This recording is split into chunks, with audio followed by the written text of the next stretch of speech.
Ho ho ho, new channel. Yeah, a bit weird. I wasn't planning to do this until about 20 minutes before I decided to announce it. But yeah, it's looking a bit empty here, isn't it? It's the first video. I don't think there's anything around. Huh?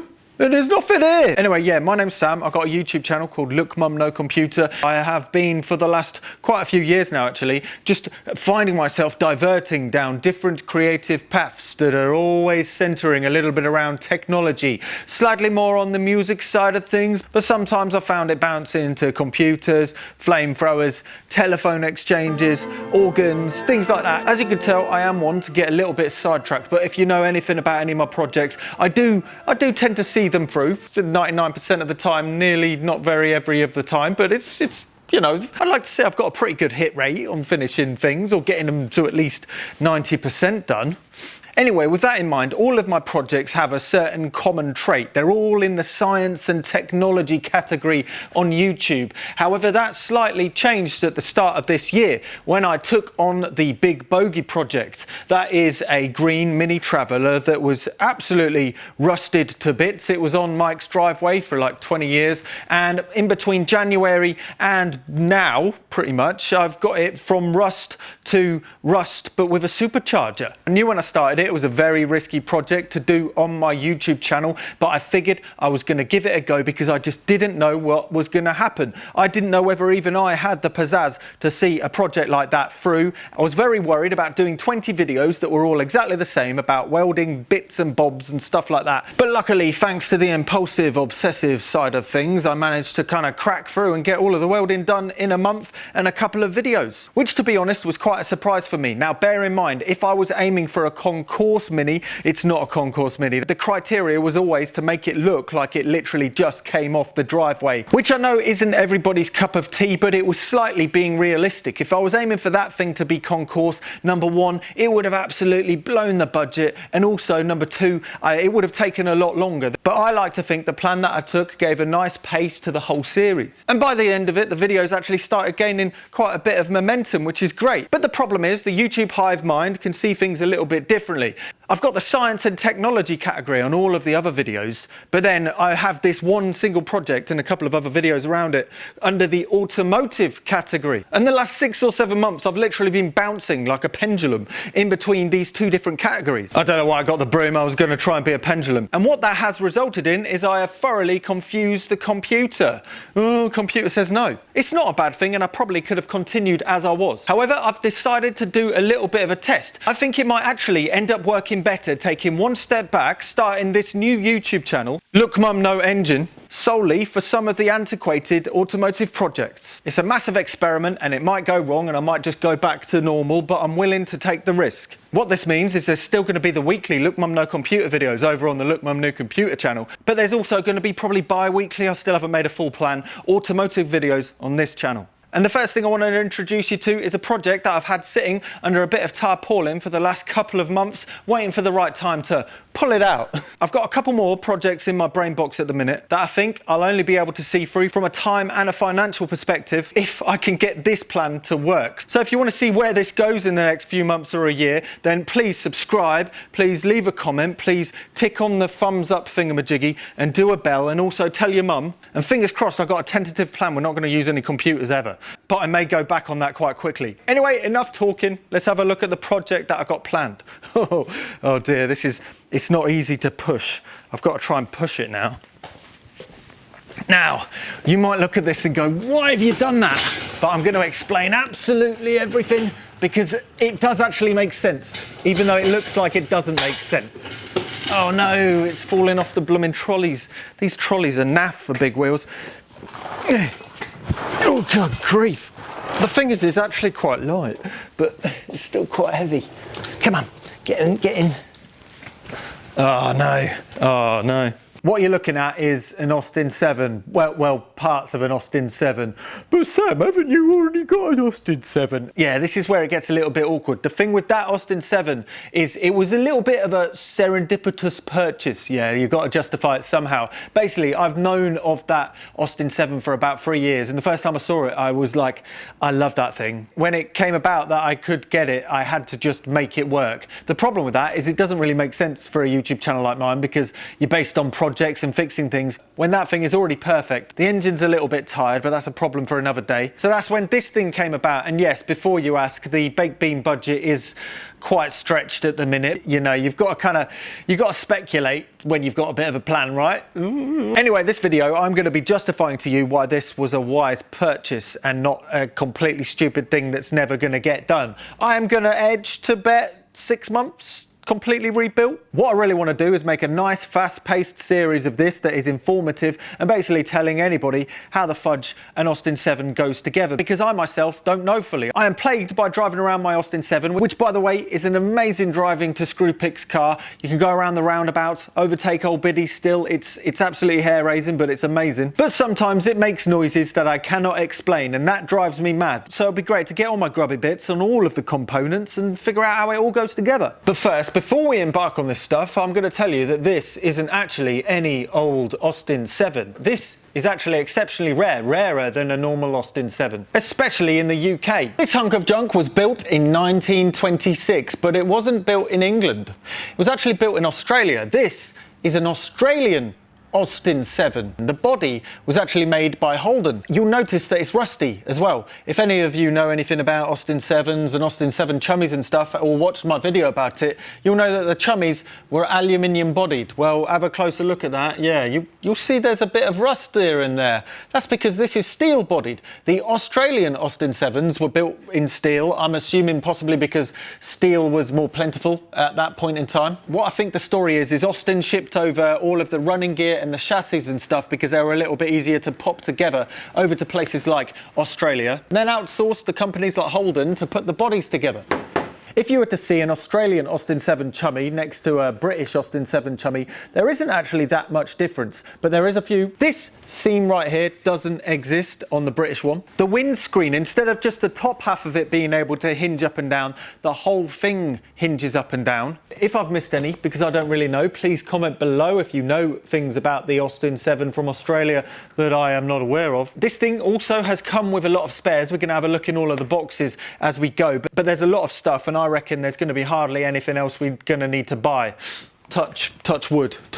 It's got a nice old chunk of history which we're going to delve through as the series goes on. This Australian Austin 7, quite a mouthful. From now on we're going to call it Aussie 7. Aussie 7, was imported in 1972 by Ian. In fact, there's a picture of Ian right here with the Austin 7 there in question. He imported it, got it registered and stuff. We've got all the documents here. The chassis number and even the engine number match from the Australian documentation in here as well. But this thing apparently has been running and driven till around 2014. In fact, there's some insurance documents in here from 2014, which doesn't quite match up to the internet where it says it hasn't been taxed since 1991. So it might have had a couple of untaxed journeys. I'm not really sure what the deal is with that. But that points to the fact that this might not actually be in as bad of condition as it may look to you right now. When Ian imported this in 1972, the Big Bogey was only 3 years old. It was a brand new car, and this was already considered a 50-year-old classic, which is pretty insane when you think about it. But this points to the fact that this has probably been taken care of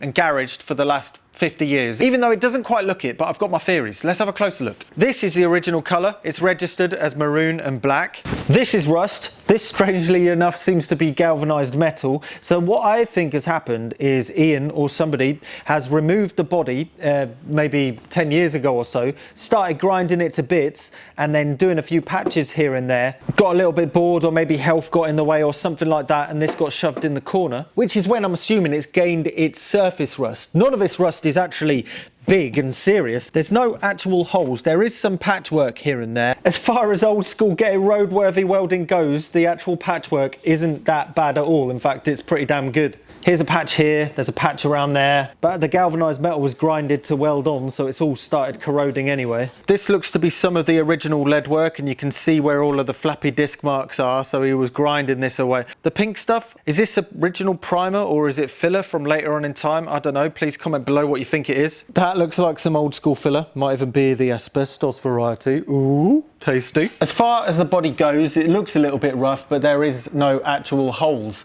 And this is where I'm going to open it up to the comments and see what you think we should do about it. I'm up in arms what to actually do with the body. Do I clean it up a bit and spray it back to the maroon colour, or do I just leave it exactly how it is and seal it? Have really nice gloss back fenders and stuff like that, but leave this completely rough and ratty. I'm sort of edging towards that, but please comment below what you think, and ultimately I probably won't listen. Like I said, this is likely the original engine because it is in all of the Australian documents, the numbers. This one differs to the other 1929 Austin 7 because this is pre-distributor. There's a distributor here on the other Austin 7. This one's actually got a magneto. So instead of a distributor and a coil making a spark, it's got this magneto right here that is driven over here by this coupler that goes over to a bunch of gears that ends up getting driven by the crankshaft, which is, we'll have a look in another video. There's something really quickly I want to show you with this engine that I think is pretty cool, and that is these taps right here. What I think they are is for, you know, cold mornings where it's maybe a little bit hard to start. You pop a little bit of fuel in here, open it up, let it fall in, and it sort of primes the engine to make it easier to start. I don't know when these were added to engines or when they were not added to engines. Please comment below what or where, or whether this is an Australian thing only. I don't know, but it's cool anyway. Got a nice propeller on the front. We can turn this into a Spitfire if we wanted to. Oh, I've got to say, I'm a bit of a fan of the fan belt. Here's one of the doors. The doors and the fenders have been sprayed this yellowy thing with a black mist over the top of it. I think he's probably actually finished the work on this stuff. It's all nice and smooth. There's a few dings and dents on it now, but it does the job. We have a few grills to choose from. We've got one of the fenders, as you can see, it is finished in the same yellow stuff. In fact, it's nice and smooth, and these don't actually look like they need that much work. A little bit of touching up, but these are pretty good. Gotta save time. Fuel tank. Oh dear. Fuel tank in the original maroon. You cannot fake that colour. It's such a shame that this got sanded down because it's got a lovely kind of patina and dirt to it. Oh yeah.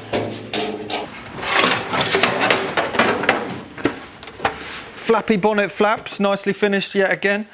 First, not enough, there's a second set of bonnet flaps. No idea why. More fendery bits. Got a bit of a brain fart where these are going. I'll figure it out. See, there is everything here, which is good. Well, possibly, nearly everything.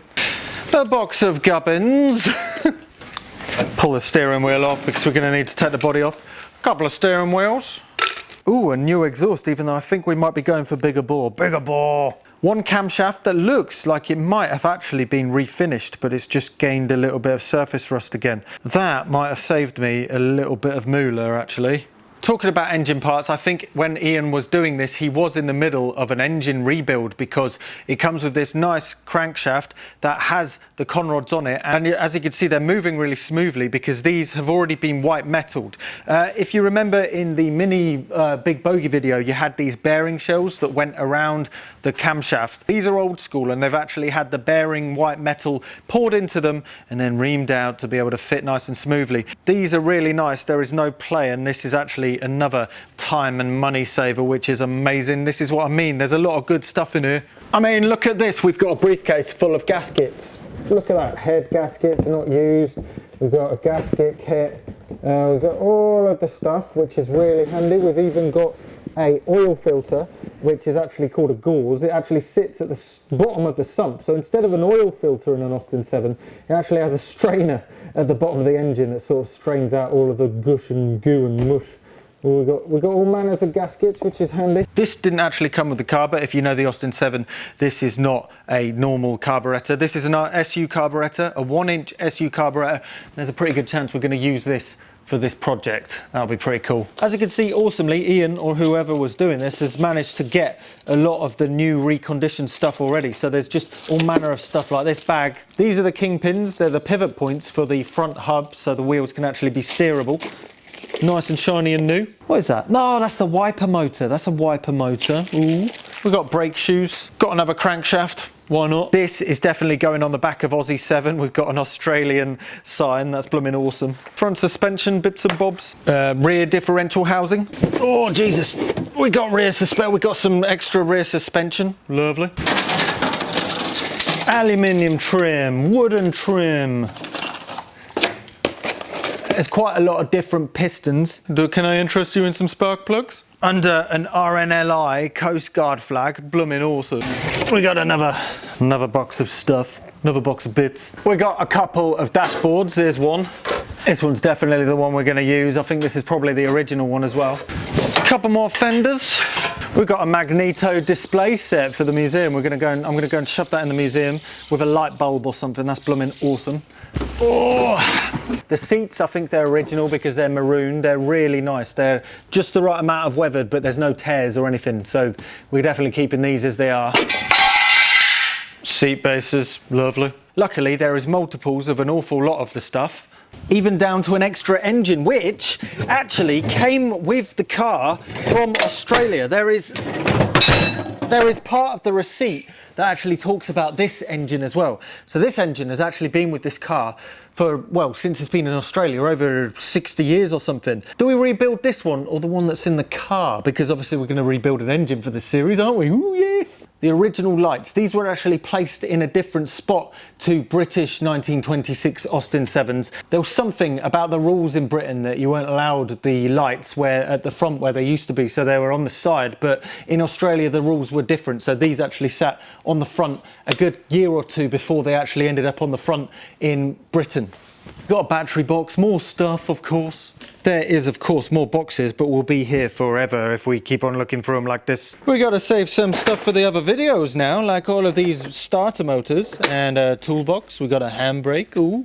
We got the brake cable, ooh. We got a few more lights and a bountiful array of gizmos and giblets. Now all of the bits and bobs are out, we can have a look at the shell, and yeah, there's no hole. Obviously it looks a little bit sorry for itself, but you know, we might be onto a winner here. There was part of me that was thinking about doing away with the body and kind of doing a bit of a special, but it seems a bit of a shame because this is actually quite a rare beast. Now there's nothing for it, all we need to do is sort of like give it a bit of a wiggle, and in theory we'll be able to just lift it off. Because I did just plonk it on here. Oh. Whee! Oh my god! Oh. Okay, there's bits hanging off, but we could just lift the body off. Just be careful, I don't want to dent it any further than it is already. Are we on the floor yet? Nearly. Oh yeah. Oh dear. Okay. We'll have a closer look at the shell at another point, but at least it hasn't split in half like the Titanic. So we are on to a winner already, fingers crossed. And here it is. This is what it boils down to. The chassis. Don't even need jacks, you could just lift it up. Ugh, a little bit anyway. Oh yeah.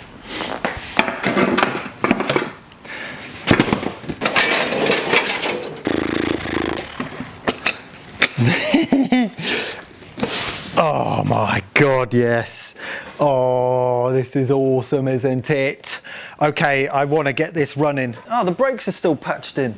Okay, whoa. Here you can see already, you push on the brake, it pulls on this brake cable, and also via this rod that goes over to the other side, it actually pulls on another brake cable around here, which means inherently the driver's side is actually stronger than the passenger side, so they need to be adjusted accordingly. Clutch pedal feels a bit seized and the accelerator pedal is wiggling all over the place, but that's to be expected. The accelerator assembly is actually bolted to the back of the body, so it's all a bit loose, but the clutch and the brake is still there, so potentially we can get this running as it is and just put a bit of string on the carburetor throttle, so we just control the speed. There's an absolute beauty to how simple this machine is. When you boil it down to literally the chassis, the suspension, you could see everything. There's no faff, just a couple of rods of metal holding a couple of wheels together. It's insane. And not looking too close, of course it looks pretty solid. It looks like there's no corrosion, but we won't know that until we do a video having a look at all of that malarkey.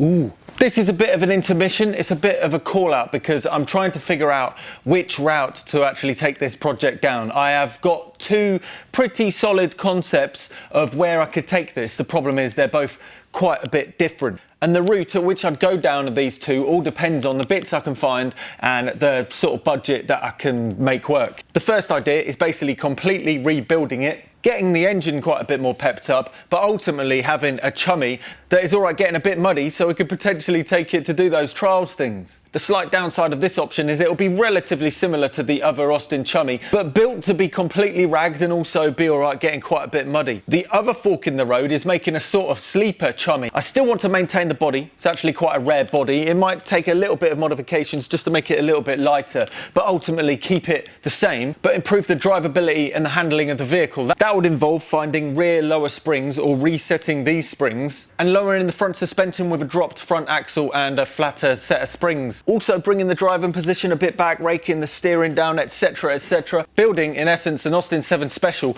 but hidden inside a Chummy body still. I think it would look kind of funny. The issue I have with this avenue is the budget could snowball and also the time frame could snowball. However, it would be possible if I could find the parts that I'm looking for to be able to bolt on and stuff for a reasonable price and a reasonable time frame. So here is a list of the big bits that I'm looking for the sleeper Chummy idea. I've got all of the bits for the other plan, however there is a shared list. If anybody's got any of this stuff that are interested in getting rid of, then please get in contact. I'm going to be doing this project as and when. It's not going to be quite as full on as the Big Bogey because I've got a lot of music stuff and other projects coming up. I think the next video is going to be a Will It Run, so don't forget to like and subscribe and yeah, follow along for the journey. This is blooming awesome, isn't it?